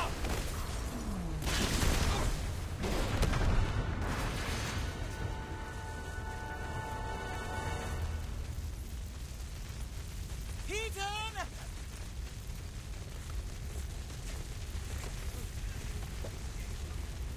Okay, still seems to be alive. That's enough! Wait! Don't shoot! Get down!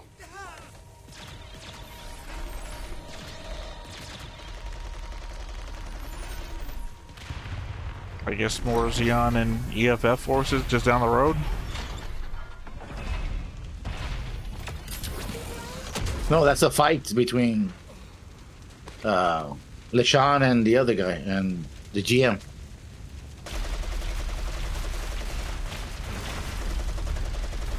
Yeah, why was he firing straight up then? I mean, obviously it Eco is. check. I'm just wondering why he was firing into the air. Yeah.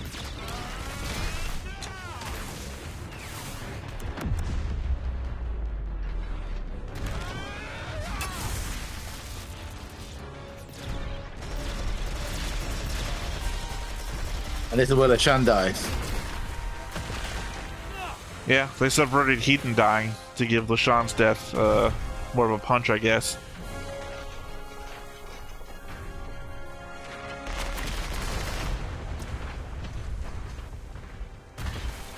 Okay, just pull out the beam saber again and you're gonna win.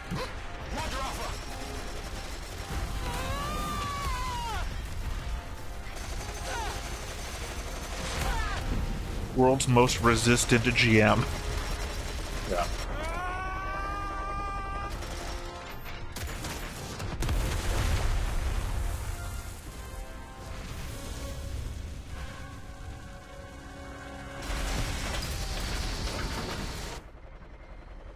The pilot's bailing out, Bravo. Hold your fire! Nope, I'm a dick. I said stand down! Bravo! Did you hear? I'm Xeon. We're into war crimes.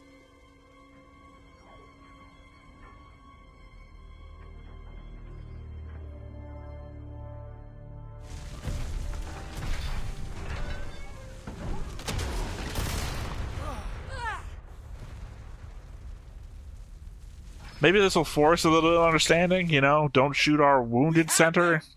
We didn't kill your guy. Killing a defenseless pilot won't bring back Chubbs or Kale.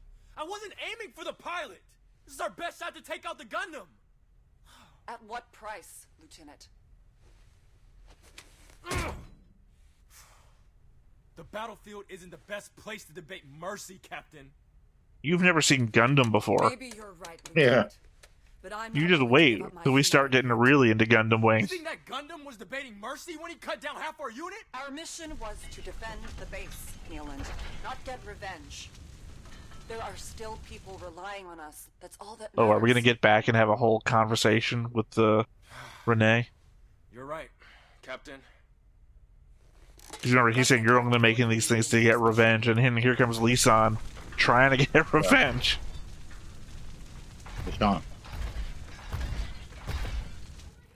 Bring this over! Quick! Well, they managed to fight them both to a standstill. Major! Where have you been? There's still plenty that needs doing.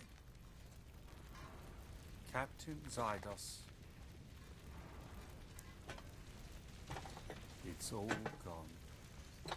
Those of us who survived still need orders. We want to get out of this mess. The only thing I managed to do was yell at that Gundam. Greg, you fired a shot at it. More than just us soldiers here, Zydos. There were civilians that I had a duty to protect. And they all lost their lives for the sake of this garbage dump. A garbage dump that you did your best to protect. Nothing I did amounted to anything. So many died for the sake of this. See, what we don't see right now is invisibly on his shoulders is the Xeon Death God.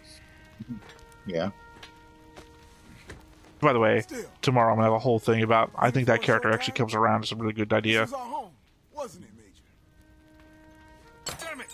I failed to protect this base. Major, you can't just give up now. We all lost important people. But now is the time for you to show your people that there's still hope. Alfie, we've lost. It'll be a miracle if we even make it back to space. Ah, so the rumors are We true. will. I mean, we know. I'm talking about these two. It's Yeah. our home. Win or lose, we gotta let the young ones go home. Back to their families and their loved ones. That's your job, Rolf.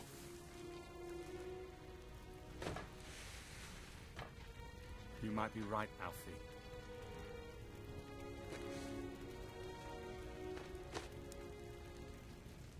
Our fate's in your If we hands. ever saw him wear that hat. Don't you forget it.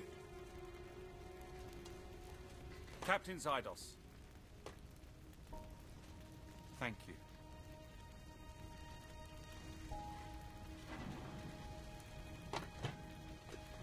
No, that's the speech that he needed to give to the other guys. Now he gave it here.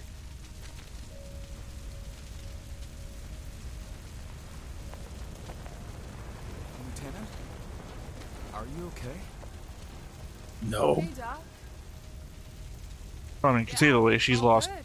everybody too. Yeah. I look okay. I'm still alive, aren't I? I mean, she might have been on like adrenaline high this whole time. Looks like I'm the only Not one dealing left with from it. the first armored now. I'm so sorry, Lieutenant. After all this, you still think the feds don't need to be stopped? That we should just lay down and let him kill us? It's my job to... Very noble. The feds you save will just come back and kill my people, Doc. I'll save anyone on the battlefield. That includes you. And one day, when this is all over, I hope you live to see what. Sorry, this that guy man was has so taken dark from us. that I thought the clipboard was floating in air. I'm like, what the hell's going Yeah, on? so, yeah. And instead of revenge, I pray that you'll want peace. God damn it!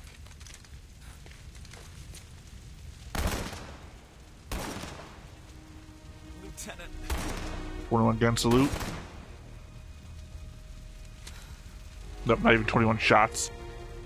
I'll see you back in space one day.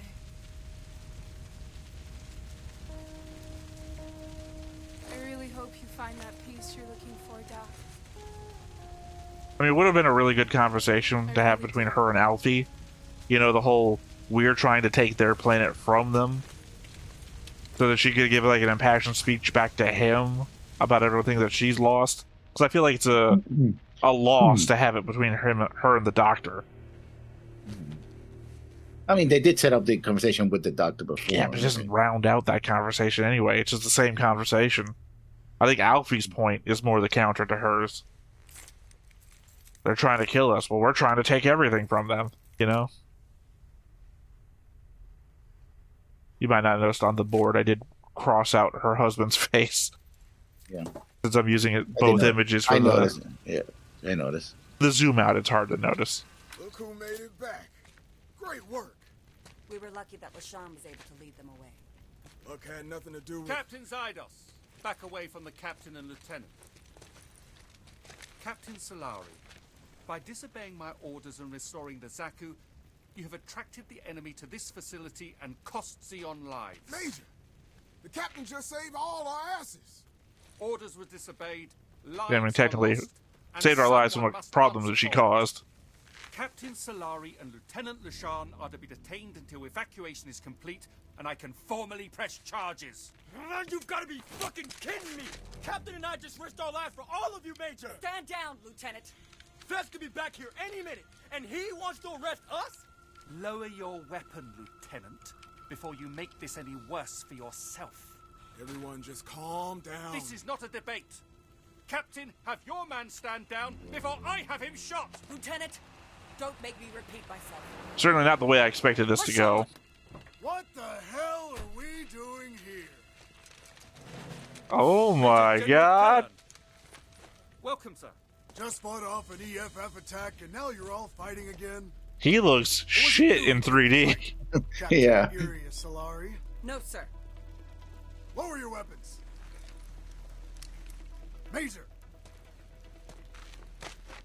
Outstanding work, I must say.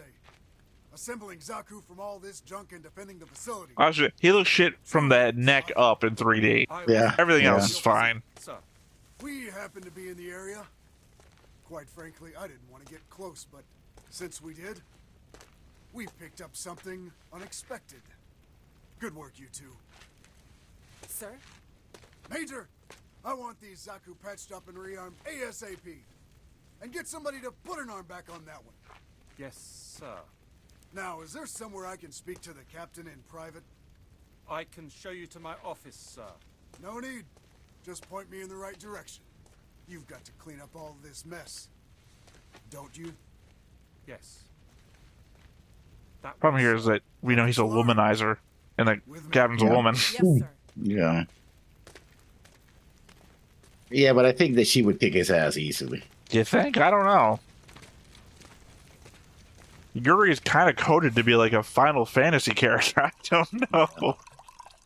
Just to be clear, the one who got those Zaku rebuilt was you, wasn't it, Iria? Major Ronet is in command of this base, sir. That stunt has you written all over it. Did they know each other from before? Just looking at this dump, I can tell the Major lacks the ingenuity to put something like that together. I mean, don't shit on him now. I mean, granted, he did the whole arrest thing, but To ingenuity. he's put a lot of himself out there this episode.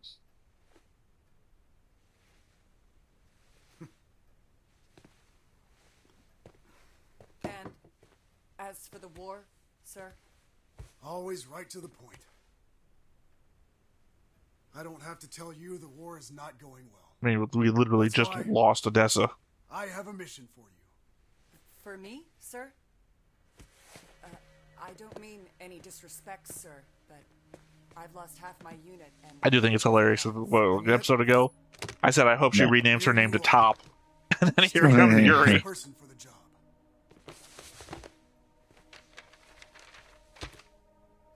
That Federation mobile suit you took down is called a gym. They're being mass-produced and deployed on the front line. And I want you to bring one back. You want me to do what, sir?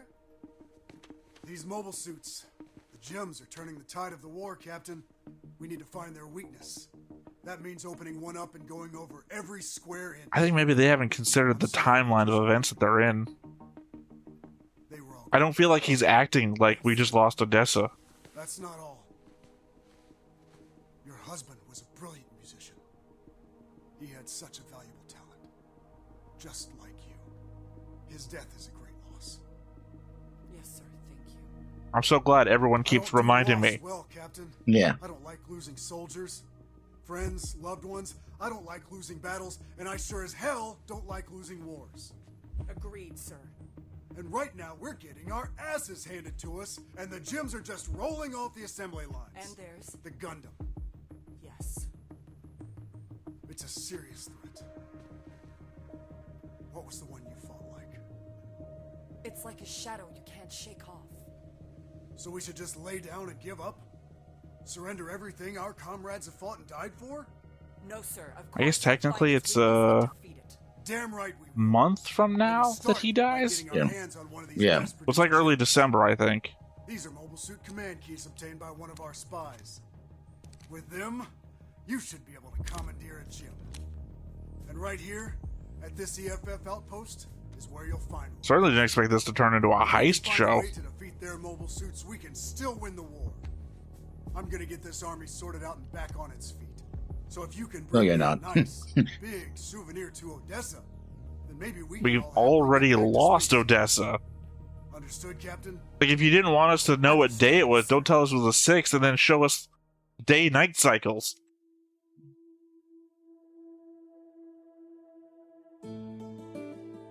Legitimately, I think this was the 10th. So we lost Odessa yesterday.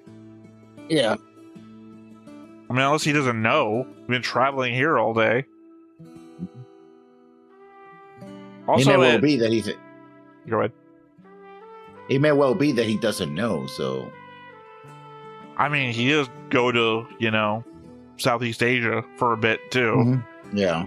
And I remember when I was originally writing my notes about that one, I was like, oh, maybe he's trying to get away from Odessa before we lose it.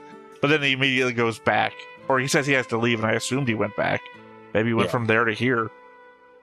I have to wonder. He set up the vaporization bomb when they were pulling it back out again. I have to wonder in my Jurassic Park sarcasm tone of, does this ride actually have any dinosaurs?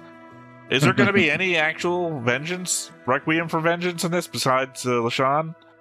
Because Iria keeps saying, not about vengeance. It's like, we got 2 episodes left. I'm assuming there's going to be some sort of Requiem or vengeance at some point. Yeah. I mean, to be fair, I don't think you can get to episode 6 without having a Requiem, because that'll just be the end. That'd be the Requiem. I don't know, it seems very much against its own name at this point. It's a weird turn. But I don't dislike it so far, depending how it goes. But it's no, I don't dislike it. I'm not saying it's a weird turn. I'm not talking about the turn itself. I'm just talking about the theme of the entire show, which is Requiem for vengeance. It's like, okay, but we keep saying this isn't about vengeance over and over again. So, but well, it's the death of vengeance. That's what the Requiem is for, right? I mean, well, that says to me that I should expect people to be trying to achieve vengeance and die. Or death of the idea of vengeance itself. Like, we just give up on the idea of vengeance. Except that we're in episode 4, and one guy is at least trying to achieve vengeance, even though he says it's not. Yeah. Again, though, I didn't expect the Major to go that way. I expected after that conversation that he was going to be like, you disobeyed orders, I'm going to force you now to take orders to escort these people to an evacuation site. Yeah. Like, this is what I'm charging you with, and the payment for that crime is going to be you have to perform this duty or something like that. But not like, I'm going to put you up on charges.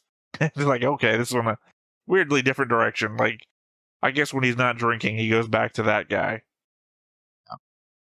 I guess it's just like the fullness of being a human person is that you have all these different thoughts. He is right about what she did. It's just that, the timing sucks. Well, yeah. But I mean, this is, I think, the most unrealistic thing so far is that they stood up to a Gundam for the entire run of a show. To what I said before, my little joke about anyone who hides from the Gundam has a 100% success rate, because anyone who hid from the Gundam that we didn't see either didn't exist or was 100% successful. And that was this guy's plan, where he's going to hide from the EFF, which, pointed out wouldn't last forever, but could have lasted a little bit longer. Enough until there's like an armistice and he can properly surrender, right? And the problem is that he's over a month away, and they are quickly losing ground here. Mm-hmm. So there you have it. Well, I mean, one could argue that she has more experience against the Gundam than anybody else, which means they are learning how to fight it or at least survive it, right? I don't know that matters. Again, it's the idea that skill beats ability sometimes. And by ability, I mean the ability of the machine rather than the ability of the pilot. they didn't damage it. They haven't really defeated. I mean, they defeated it in the sense that the pilot decided to protect the life of another pilot, right? I'm saying from the overarching meta conversation that we have about like from Gundam C to this to other shows, that they want to indicate that a person with more ability can overcome the limitations of a machine. Like, if your car can't go over 60, you're not going to beat a car in a race that can go 100. Your skill doesn't make the car faster. In that sense, the most real thing from OG Gundam was the fact that, oh, we've got to do something about the joints and everything. The friction is causing it to slow down, overheat, and whatnot. Your ability is actually better than the machine, which is slowing down the machine. So it's like, oh, cool, we finally addressed it one time. But when it comes to, like, old school Zakus versus newer machines, and then you put a pilot in that's supposed to be badass, and it's like, okay, maybe you know tricks that the Zaku is capable of doing that are cool tricks, but at the same time, if the Zaku has, say you're in a machine where it does have arms, but the arms are as fucking limited as mine. I can't fully extend everything like that. If you've got a joint or something on a Zaku that can't fully extend, what's limiting your range of available firing motions? And then you have a Gundam that can fire in all 360 degrees, that Gundam's going to hit you in more firing arcs than you can possibly get into.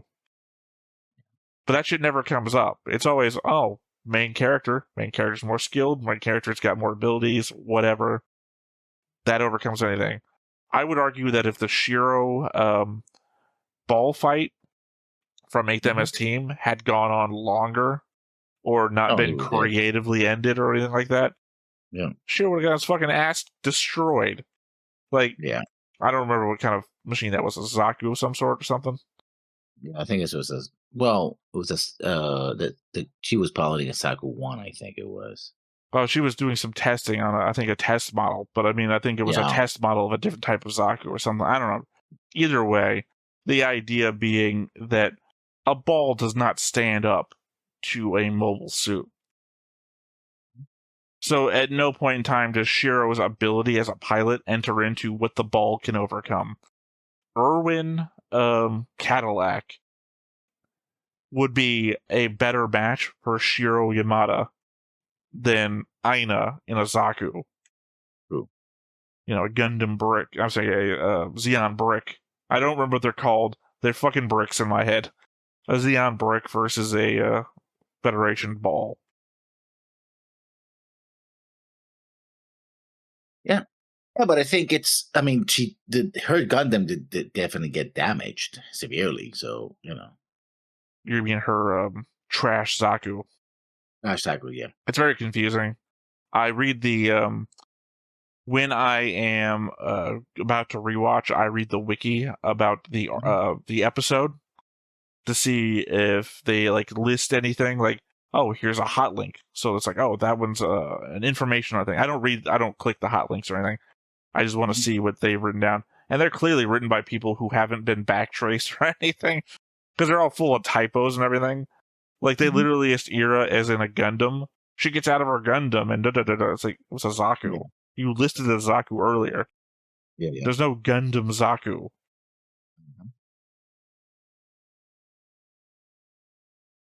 Unless you're in Seed. Yeah. Anyway, final thought?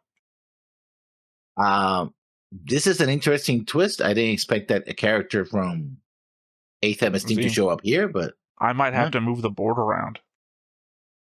Put this somewhere around 8th MS Team so I could like put a line between the two Yuris. And then move something to the other side. Yeah, it's Yuri on Yuri action. You know, people have been looking it up. Yeah. I mean, it's a good surprise. It's weird to see him in 3D, though.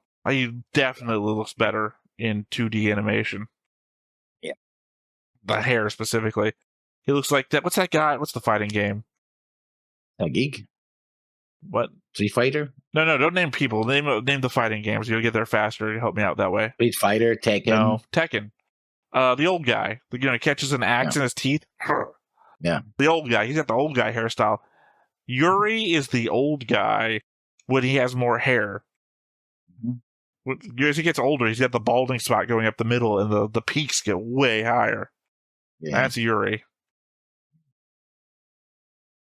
Yeah, that's the main character's dad, I think, in Tekken.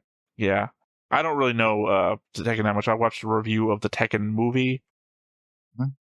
I don't want to let this go. Not now, not ever. Yeah, I played a bit of Tekken when I was younger, but I played it once at an arcade, I think, one time. Whatever a quarter's amount would have been worth. But other than that, I'd really like the Street Fighter X Tekken crossover. Specifically, Heads on Worthy trailer, which is M. Bison and that guy that you're talking about. Yeah. But the other guy's his grandfather. The little whelp like you run the Mishima Saibatsu? M. Bison shadow whatevering into the room. Yeah, anyway. I guess that's it for this episode. So once again, I have been Theta. This has been Lessons. We've been Stoneface Reactions, and we will catch you next time. Bye-bye. Hey everybody, thanks for watching another Stoneface Reactions. If you have an idea of another video we could go ahead and watch, go ahead and put it in the comments down below and we'll add it to the wheel. Be sure to like, comment, and subscribe, and let us know what you thought about this video and what parts you liked. And until then, we'll see you next time. Is this too goofy?